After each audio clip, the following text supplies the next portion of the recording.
हाय। आज हम बात करते हैं कि क्या AVN of the femoral head में कोर डिकम्प्रेशन सर्जरी सक्सेसफुल है, क्या ये करवानी चाहिए या नहीं।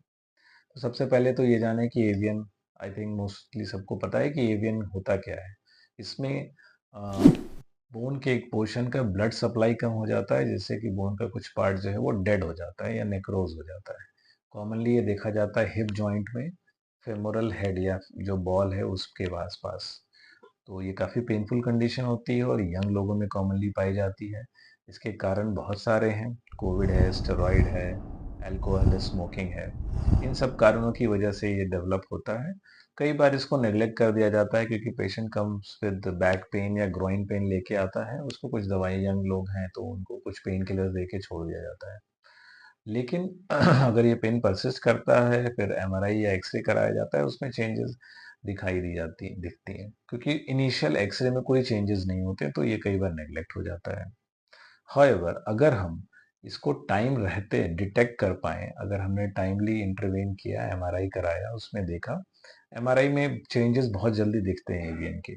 और अगर हम ऐसे स्टेज में एमआरआई करा लें जब चेंजेस नहीं आए हैं, खास करके हमने एक हिप जिसमें ज़्यादा पेन था, उसमें एक्सरे में चेंजेस देखने की वजह से उसको कंफर्म करने के लिए एमआरआई कराया और हम पाते हैं कि दूसरी साइड भी एवीएन है। तो वैसे अर्ली केसेस में जिसमें कि एक्सरे नॉर्मल है, सिर्फ एमआरआई पे दिखता है चेंज, उसमें कोर डिकम्प्रेशन का ट्रायल दिया जाता है। कोर डिकम्प्रेशन एक ऐसी सर्जरी है जिसमें कि हड्डी में हम ड्रिल होल करते हैं और फिर कुछ इंजेक्ट करते हैं ब्लड, पीआरपी, ब्लड प्रोडक्ट्स जैसे बोन मैरो एस्पिरेट्स, और हम ये एक्सपेक्ट करते हैं कि वहाँ फिर से नया ब्लड सप्लाई रीस्टैब्लिश हो जाए और वापस वो हड्डी नॉर्मल हो जाए।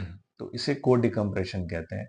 अगेन, अगर ऐसा या अगर कोर डिकम्प्रेशन सक्सेसफुल होता है तो हड्डी फिर से नॉर्मल हो सकती है और हिप रिप्लेसमेंट जैसी मेजर सर्जरी से जा सकता है, जिसमें कि काफ़ी रिस्ट्रिक्शंस होते हैं कंपेयर टू नेचुरली हिप। लेकिन अगर ये सक्सेसफुल नहीं होता है तो hip replacement is the final option. अगर इसका सक्सेस बहुत सारी चीज़ों पे डिपेंड करेगा। जैसे कोर डिकम्प्रेशन हम अर्ली स्टेज में कर रहे हैं तो ही सक्सेसफुल होगा। जितना अर्ली करेंगे उतने ज़्यादा चांसेस होते हैं, जितना लेट करेंगे उतना कम चांस होता है। अगर पेशेंट सर्जरी कराने के बाद भी स्मोकिंग, अल्कोहल जैसी चीज़ें कर रहा है कंटिन्यू, तो ये सक्सेसफुल नहीं होता है।